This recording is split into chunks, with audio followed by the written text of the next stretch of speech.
Hello students, नमस्कार मेरे प्यारे बच्चों। देखो, जो अपना इलेक्ट्रॉनिक्स का पार्ट चल रहा था और जिसमें हम बात कर रहे थे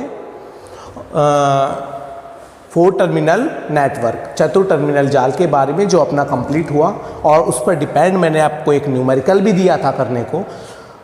ये इसके बारे में हम अभी बात करेंगे। तो देखो बेटा, अभी तक हमने जो पढ़ रहा है, ठीक है ना, यूनिट फर्स्ट ही चल रही है और हम भी कंटिन्यू एक एक टॉपिक को अकॉर्डिंग टू सिलेबस, ठीक है ना, जो भी अपने यूनिवर्सिटीज़ के एग्जाम है उनके अकॉर्डिंग ही सिलेबस चल रहे हैं।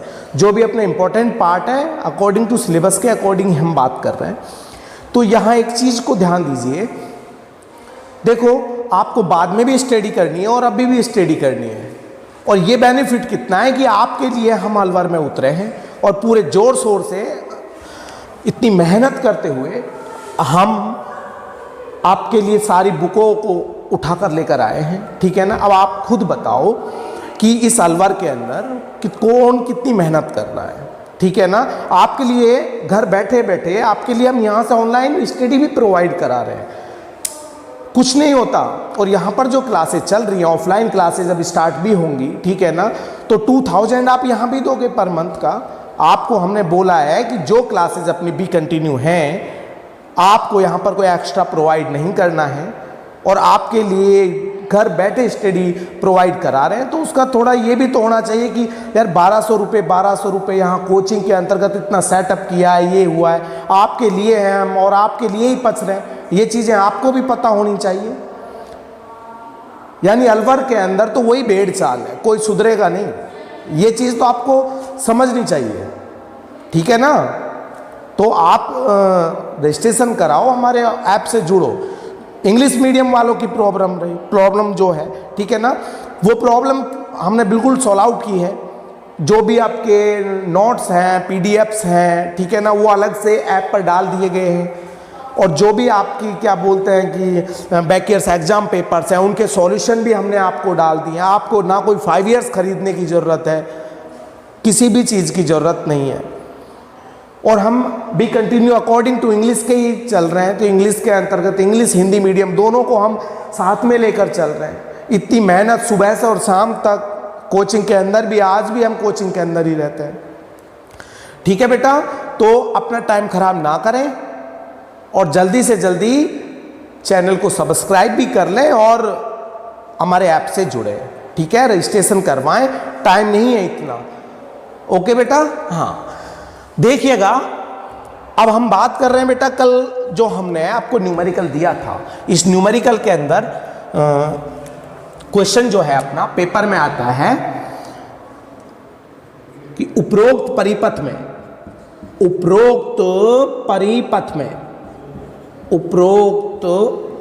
में परिचालन बिंदु प्रतिबाधा,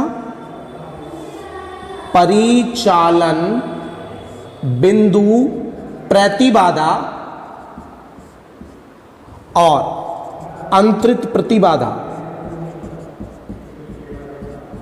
अंतरित प्रतिबाधा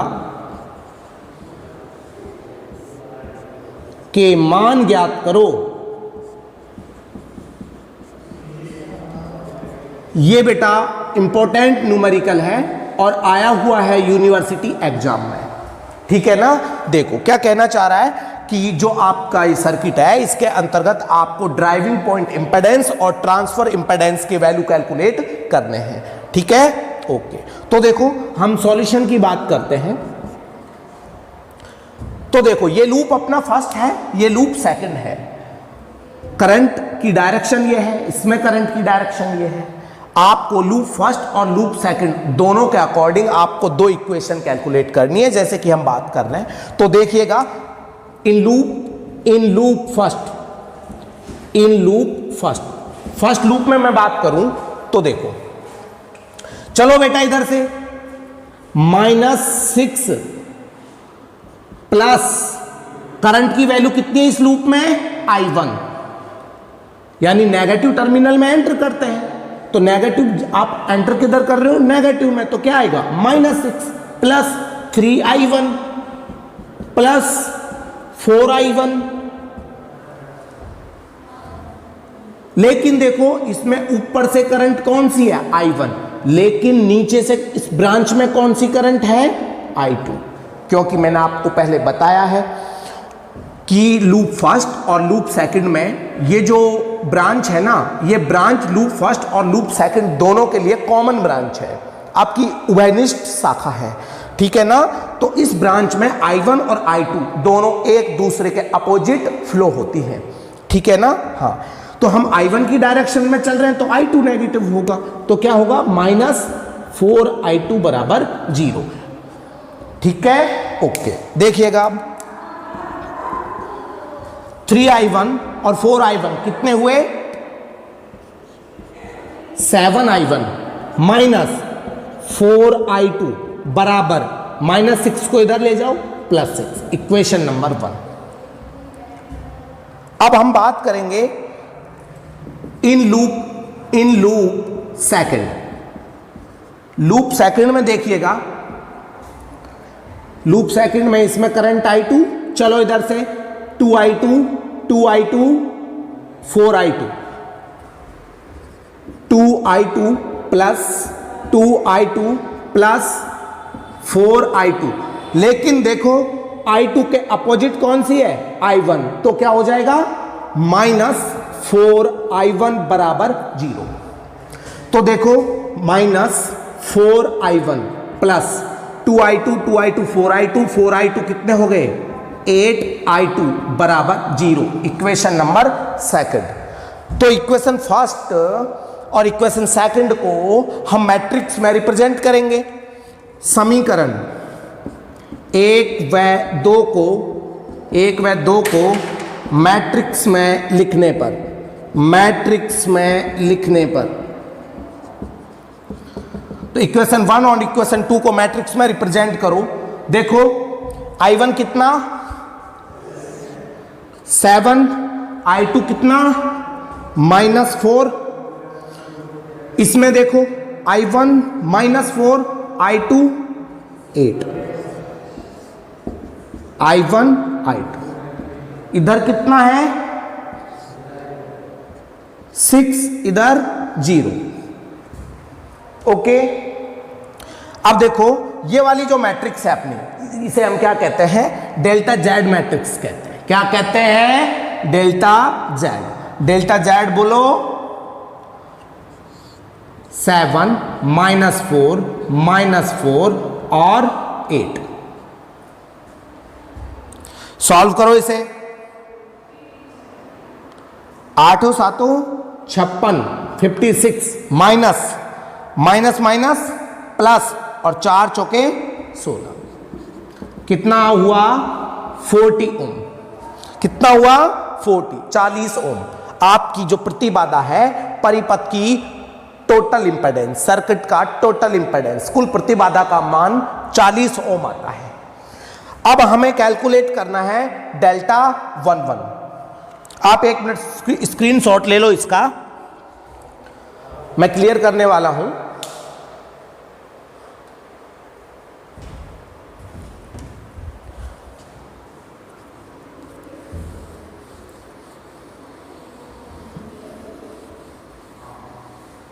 और साथ के साथ कवर करते रहो, साथ के साथ उतारते रहो। देखिएगा डेल्टा जेड कितना है, 7 -4 और 8, यानी मैं इसे बोलता हूं बेटा Z11 Z12 Z21 और Z22, ठीक है। हाँ, ये वैल्यू है। तो देखो Z11 कितना है अपना 7 है, Z12 -4, Z21 -4, Z22। अब देखो एक चीज आपको मैं बता देता हूं, Z12 और Z21 दोनों का वैल्यू हमेशा जब हम इक्वेशन बनाते हैं ना तो हमेशा इक्वल आता है। Z12 और Z21 दोनों की वैल्यू सेम रहती है, क्योंकि Z12 और Z21 अपने सर्किट का क्या है, ट्रांसफर इंपेडेंस है, अंतरित प्रतिबाधा का मान है। और अंतरित प्रतिबाधा मतलब दोनों लूपों के बिटवीन कॉमन ब्रांच है, जिसका वैल्यू इंपेडेंस का तो हमेशा क्या रहेगा, सेम रहेगा। ये चीज ध्यान रखना। अगर Z12 और Z21 दोनों का वैल्यू सेम आए तो आप ये सोचना कि हमारे द्वारा बनाई गई जो इक्वेशन है वो क्या है, बिल्कुल राइट है, बिल्कुल सही है।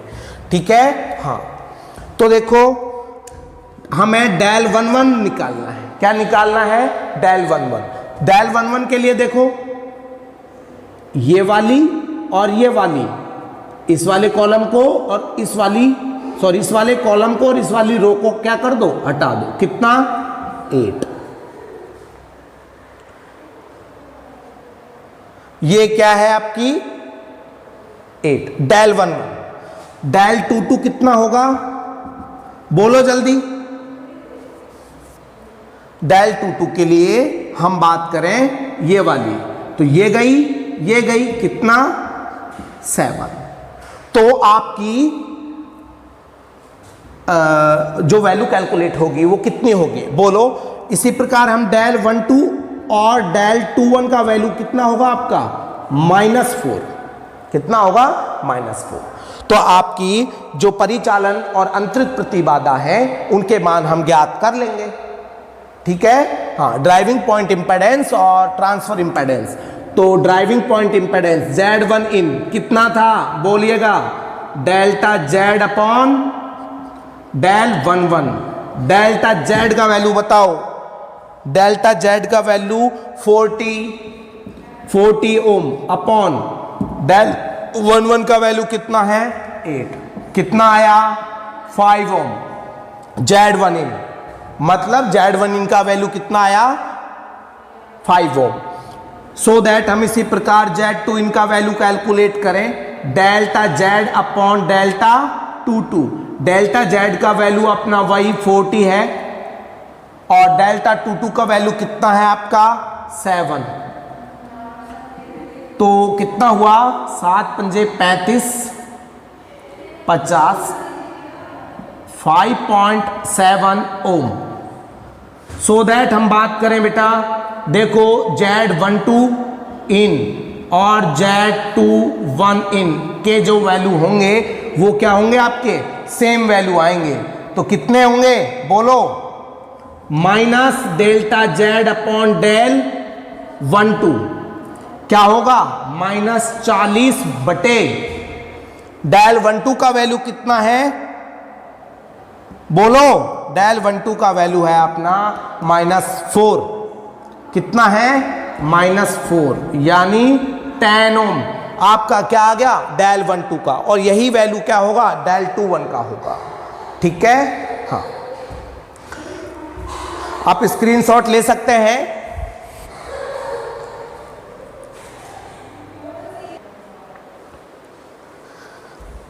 हाँ जी, देखिएगा अब हम बात करेंगे पैरामीटर के बारे में। किसके बारे में, पैरामीटर के बारे में। Very very most important part, और लगा लीजिएगा बेटा, इसका मेन इंपॉर्टेंट पार्ट है आपका पैरामीटर, प्राचल। अब हम प्राचलों की बात करेंगे और ये इंपॉर्टेंट लगा लीजिए। इस बार ये समझो फिक्स आएगा, पैरामीटर से हर बार क्वेश्चन आता है। कभी भी ऐसा नहीं हुआ कि इस बार पैरामीटर का क्वेश्चन नहीं आया। चाहे तो इससे डिपेंड आपके पैरामीटर्स पूछे या पैरामीटर पर डिपेंड आपके न्यूमेरिकल पूछे, हर बार यूनिवर्सिटी में आपको दिखाई देगा। ठीक है, ओके। देखो प्राचल, पैरामीटर।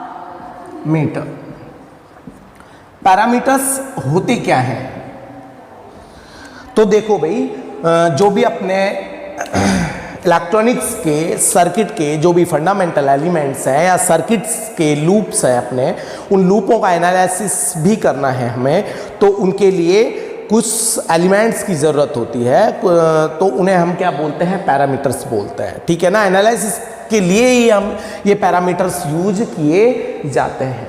ठीक है ना जी। तो ध्यान दीजिएगा, इसमें जो भी आपके पैरामीटर हैं ये 3 टाइप्स के होते हैं। कितने टाइप्स के होते हैं आपके, 3 टाइप्स के। एक तो अपना है Z पैरामीटर, ओके, हाँ। एक है आपका Y पैरामीटर और एक है अपना H पैरामीटर। 3 टाइप के अपने पैरामीटर्स हैं, तो तीनों को हम अच्छे से पढ़ेंगे। देखो, प्राचल, प्राचल 3 प्रकार के होते हैं। फर्स्ट है आपका जेड पैरामीटर।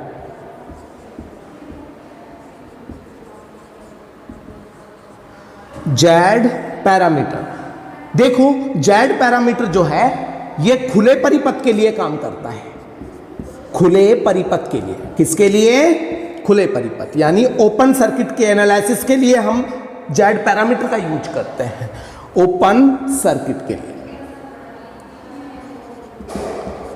ओपन सर्किट के लिए हम किसका यूज करते हैं? जेड पैरामीटर का यूज करते हैं। सेकंड है आपका वाई पैरामीटर।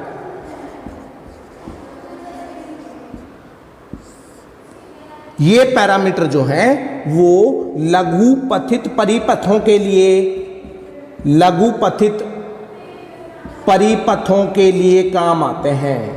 परिपथ के लिए काम आते हैं, यानी ऐसे सर्किट, यानी short circuit, short circuit, short circuit के लिए, यानी शॉर्ट सर्किट के एनालिसिस के लिए वाई पैरामीटर का यूज किया जाता है। ठीक है भाई। अब देखो थर्ड है आपका H parameter. H parameter, H प्राचल, ये जो है ये आपके हाइब्रिड, हाइब्रिड पैरामीटर भी कहलाते हैं। क्या? Hybrid parameter. हाइब्रिड पैरामीटर के नाम से भी हम इन्हें जानते हैं, यानी इन्हें क्या कहते हैं? संकर प्राचल के नाम से जानते हैं। किनके नाम से? संकर प्राचल के नाम से जानते हैं, हाइब्रिड पैरामीटर कहलाते हैं। यानी संकर प्राचल या हाइब्रिड पैरामीटर किन्हें बोलेंगे? ऐसे सर्किट जो कि ओपन भी हो और शॉर्ट भी हो, यानी दोनों सर्किट का मिक्सचर रूप अगर किसी सर्किट में दिखाई दे तो उनके एनालिसिस के लिए हम एच पैरामीटर का यूज करते हैं। ठीक है, हम तीनों को बारी बारी से पढ़ेंगे। इंपॉर्टेंट है बेटा, ये चीज ध्यान रखना, इंपॉर्टेंट है। अब यहां देखिएगा, हम बात करते हैं Z parameter. Z parameter, Z प्राचल। और जेड प्राचल अभी मैंने बोला ये शॉर्ट सर्किट के लिए, ओपन सर्किट के लिए काम करते हैं। किसके लिए काम करते हैं? ओपन सर्किट के लिए यूज किए जाते हैं। यानी हम ये बोले बेटा, ध्यान देना, ये अपना सर्किट का है, एक सर्किट है जिसे मैंने एक नेटवर्क से डिसाइड किया है। अपना एक सर्किट है जिसे मैंने एक नेटवर्क से डिसाइड किया है। ये अपना एक नेटवर्क है, जाल, और मैंने बोला इसमें ये आपका एक 4 टर्मिनल नेटवर्क है, जिसके टर्मिनल 2 2, ये टर्मिनल 1 1 है। इसमें इनपुट करंट I1 और आउटपुट करंट का वैल्यू I2 है। वोल्टेज जो है, देखो, हाँ, अब हम बात क्या करें? हम बात ये करना चाह रहे हैं, इस पर वोल्टेज का वैल्यू V1, इस पर वोल्टेज V2। यानी जेड पैरामीटर ओपन सर्किट के लिए काम करते हैं, यानी जो आपके इनपुट टर्मिनल हैं 1 1 और आपके आउटपुट टर्मिनल 2 2, दोनों क्या है? दोनों को ओपन रखना पड़ेगा। क्या रखना पड़ेगा? ओपन रखना पड़ेगा। यानी सर्किट ओपन कब होगा? यानी जब टर्मिनलों को आप क्या करो? खुला करो। अगर मैं ये बोलूं मैंने इनको क्या कर दिया? एक दूसरे से कनेक्ट, तो ये सर्किट कैसा हो जाता है? शॉर्ट हो जाता है, लघुपथित हो जाता है। लेकिन जब हमें जेड पैरामीटर के बारे में जानना है तो जेड पैरामीटर के लिए मैंने क्या बोला? आपको परिपथ खुला रखना पड़ेगा। क्या? अगर ऐसे परिपथ आ जाएं जिनके टर्मिनल खुले हों, ओपन हो, तो उनके एनालिसिस के लिए हम जेड पैरामीटर्स का क्या करते हैं? यूज करते हैं। तो देखो, टर्मिनल 1 1 के बिटवीन जो पोटेंशियल डिफरेंस है उसका वैल्यू कितना है? V1 है। जबकि टर्मिनल 2 2 के बिटवीन जो पोटेंशियल डिफरेंस है उसका वैल्यू कितना है? आपका V2 है।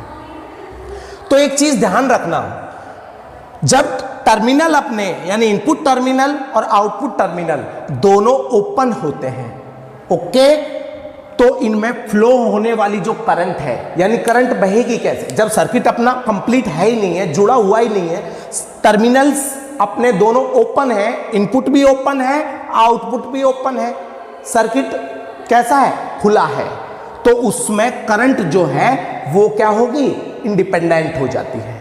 क्या हो जाती है, इंडिपेंडेंट हो जाती है। यानी करंट I1 और I2 को हम स्वतंत्र रूप में मान सकते हैं, ठीक है। हाँ, तो हम क्या बोल सकते हैं, जब टर्मिनल अपने ओपन है तो ओपन टर्मिनल्स पर आप क्या कैलकुलेट करते हो, पोटेंशियल डिफरेंस, विभवांतर ज्ञात करते हो, ठीक है। तो यहां डिपेंड क्या कर रही है, वोल्टेज डिपेंड कर रही है, ना कि करंट। करंट खुले परिपथों में, ओपन सर्किट्स में हमेशा इंडिपेंडेंट रहती है, जबकि वोल्टेज यहां पर डिपेंड कर रही है, क्योंकि यहां से आप वोल्टेज का वैल्यू कैलकुलेट कर पा रहे हो, ना कि करंट का, ठीक है ना।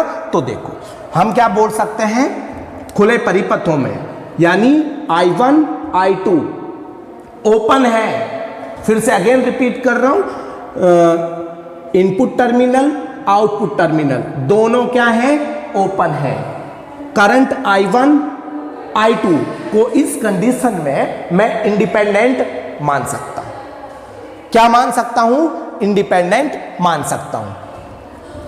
तो हम कह सकते हैं कि करंट I1 और I2 को वोल्टेज V1 और V2 के फंक्शन के रूप में लिखा जा सकता है। यानी V1 V2 is equal to function of I1 I2, function of I1 I2, equation number 1 और ये इक्वेशन नंबर अपनी सेकंड। एक मिनट रुकना बेटा।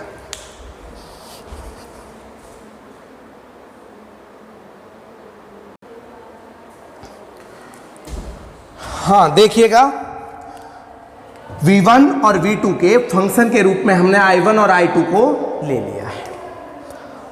अब देखो इक्वेशन 1 और इक्वेशन सेकंड दोनों का समीकरण 1 व 2 का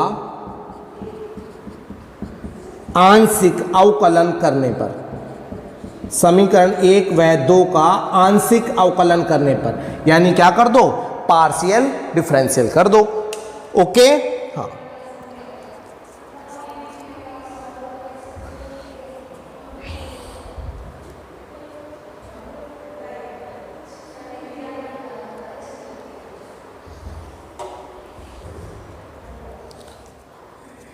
और आप सभी जानते हो ना फंक्शन का पार्शियल डिफरेंशियल करना। देखो V1 का dV1 इज इक्वल टू, अब देखो I1 और I2 के रेस्पेक्ट में करना है, तो कैसे करें, बोलो, डेल V1 अपॉन एक बार I1 के लिए डेल I1 और I1 का dI1 प्लस अब I2 के रेस्पेक्ट में बोलो del V1 upon del I2 और I2 का dI2, इक्वेशन नंबर 3।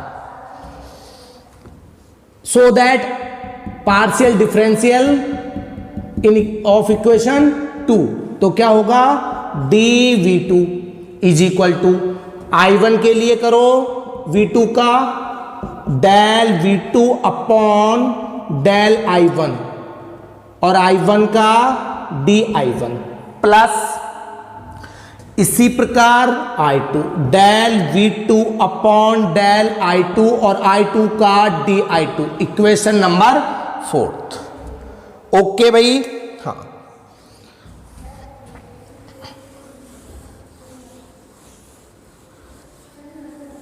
अब देखिएगा इक्वेशन 3 और इक्वेशन 4 दोनों को I1 और I2 के लिए क्या कर दो, कांस्टेंट करने पर, ओके, धारा और वोल्टता के लिए क्या मान लीजिए, नियत मानने पर। और जैसे हम इन्हें यहां करंट और वोल्टेज के लिए कांस्टेंट लेंगे तो आपका क्या हो जाएगा, बोलो, V1 is equal to V1 upon I1 और dI1 का क्या होगा, I1 plus V1 upon I2 into I2। Equation fourth को देखो, V2 upon I1 into DI1 को कांस्टेंट किया हमने तो क्या I1 प्लस, यानी इनमें जो परिवर्तन है उसको कांस्टेंट मान लिया है, तो इसकी इनिशियल कंडीशन दी है मैंने, ठीक है। V2 upon I2 into I2। Okay भाई, हाँ, लेकिन ये हमें पता है, ये इक्वेशन फिफ्थ है, ये इक्वेशन 6 है। जो आपकी Z1 होती है वो क्या होती है, इंपेडेंस। बताओ, वोल्टेज और करंट का रेशो आपकी इंपेडेंस होती है। Z1 अपॉन, यानी Z11 जो है वो क्या होगी, Z11 V1 अपॉन I1, और इसे मैं क्या बोलता हूं, ZI, यानी आपकी इनपुट इंपेडेंस है। Z11 टर्मिनल है, और 11 टर्मिनल कौन से हैं आपकी, इनपुट टर्मिनल है, तो मैं इसे क्या बोल सकता हूं, ZI, इनपुट इंपेडेंस भी बोल सकता हूं। सो दैट, इसी प्रकार देखो,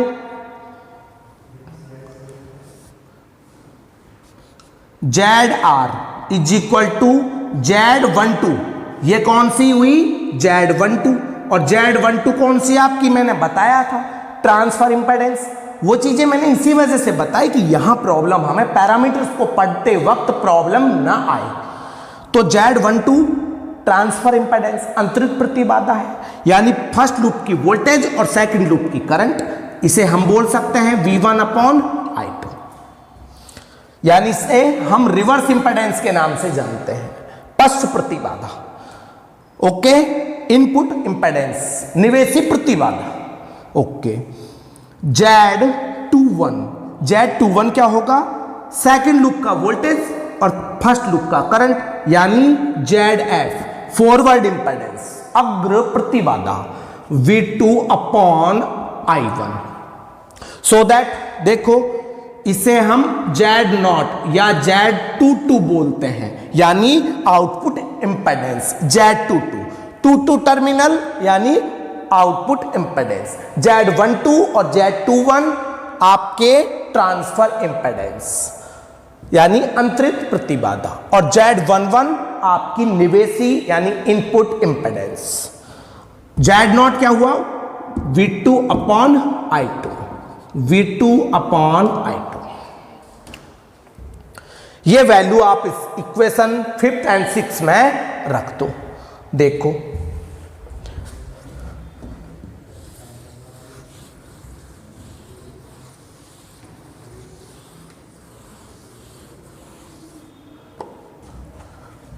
ये सारी वैल्यू आप 5th और 6th इक्वेशन में रखोगे तो देखो क्या आया, V1 बराबर V1 अपॉन I1 को क्या बोल सकता हूं मैं, ZI